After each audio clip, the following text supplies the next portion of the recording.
Hello guys, a big welcome to this channel. My name is the truly inspiring Nyamache Boati, and guys, I'm happy to have you here on this channel. In this video, I'll tell you 5 things I learned from Manchester City versus Arsenal as Manchester City lost against Arsenal. And in this video, I'll tell you what I learned. I'll tell you my talking point from this game, and Guardiola some way somehow lost this fixture. Let's get started, guys.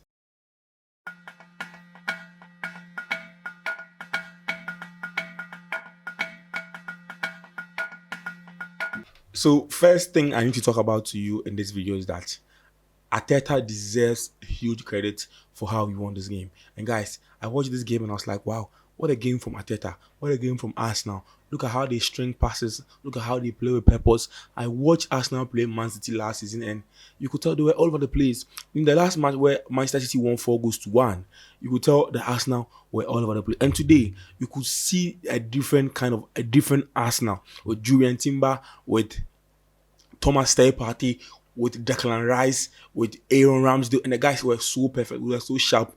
I think Bukayo Saka didn't have a really amazing game, but I think the Arsenal as a team were so cohesive. They knew what they were doing. They didn't play their normal games against Manchester City, and guys, it really paid off for them. But one thing I need to tell you is this: I think Arteta needs to make a decision while Gabriel Jesus is injured. Look, guys, I honestly think that Trossard should be the man starting as a number 9 for Gabriel Jesus' absence. And if you watch the match very carefully, you get to understand that Trossard is really good. Trossard has a lot of energy to us now. I can't understand why Trossard is always on the bench. Start him, let him play the game. And we saw what he brought on when he was introduced in the game. He even brought a shot that led to a deflection on Akanji, and Arsenal equalized. Look, people may say Community Shield is nothing, but I think Trossard deserves a starting position in this Arsenal team. I'm not a conspiracy theorist here. I don't have anything against Rodri. I think Rodri is the best DM in the world. But guys, I don't understand how Rodri went away with that yellow card in this game. Rodri should have been fouled 5 times in this game. If you watch the game very carefully, the one thing that really pissed me off was when Thomas Partey clearly dribbled past him and he pulled Thomas Partey back, and the referee was just watching. How on earth was Arteta given a yellow card and Rodri, who made about 5 clear cut fouls, was never handed a yellow card? I can't understand this, guys. Someone needs to explain to me why Rodri and how Rodri left the pitch without a yellow card. I think this has to be spoken about. Rodri deserved a yellow card. In the center of defense, I'll give my man of the match for Arsenal to Julian Timber. I saw him making clear-cut chances, even though Footmob rated Saliba ahead of him. I think for me, the best man of the match on Arsenal side was Julian Timber. He was all over the place. Interception, cutting out play, distributing ball. He was amazing.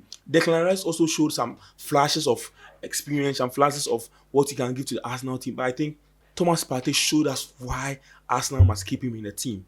Guy, Partey was just too good. Partey was just too good. For me, he struggled when Foden was brought on, but I mean, he had played about 70 minutes of football game and Rodri was just introduced and Foden was just introduced, and but Partey really bossed that midfield for Arsenal. Look, moving forward, the Declan Rice and the Thomas Partey midfield is something that pundits are going to talk about. I think it really worked for them today. They defended very well, they controlled the possession very well, and they had what was the most important thing: they won the Community Shield, guys. So guys, I think massive credit to Cole Palmer.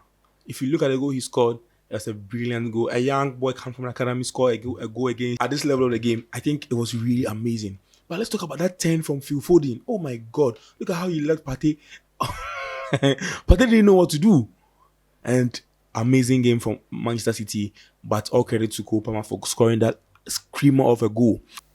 So guys, let's also give a huge credit to Arsenal for their mental strength, mental resilience. Because you see, and as much as I think the referee should have just ended the match at 108 minutes, the match was like 110 when Trossard scored that clinical equalizer, a deflection.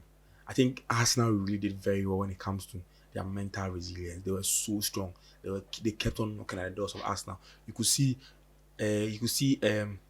Vera telling the boys when he came on that do 3-4-3, and Atta was pushing on to, and they got the equalizer. And as much as they did very well, their mental strength was something that we are supposed to praise them for. Amazing. They kept on going very, very far. Kept on very far. But there are people also saying that how is this going to impact the Premier League? Honestly, I think it has zero effect on the Premier League. If you lost the Community Shield, it doesn't mean you're going to win the Premier League.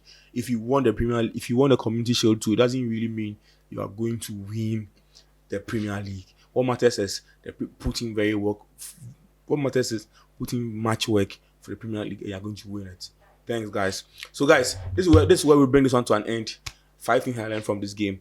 Let me know what you think in the comment section.